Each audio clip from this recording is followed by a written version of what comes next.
জাকাতের টাকা মাদ্রাসা বিল্ডিং বানানো যাবে না এবং মাদ্রাসা জায়গা খরিদ করাও যাবে না, এর জন্য জাকাতের টাকা নাই।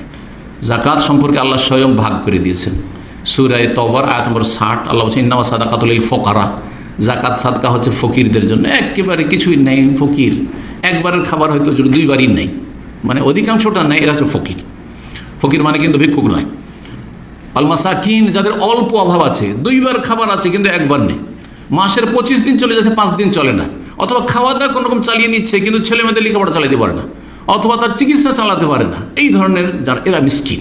এদেরকে বলা আমেলিনা আলাইহা, আর যারা ফুল টাইম দিয়ে এই জাকাত সাদকা বন্টন করবে, কাউকে দায়িত্ব দিয়েছেন যে তোমাকে 8 ঘন্টা ডিউটি করতে হবে, আমার জাকাতটা বন্টন করতে হবে, বা 1 সপ্তাহ ধরে তোমাকে এই কাজটা করতে, 1 সপ্তাহ কাজ করতে যেতে পারবে না, তোকে বেতন দেবেন না, ওখান থেকে দিতে পারবে না। জি, সরকারের পক্ষ থেকে এরকম থাকতো না, বিশ্বসালামের জামানায়, খোলাফায়ে রাশিদিনের জামানায় তাদেরকে দেওয়া যাবে।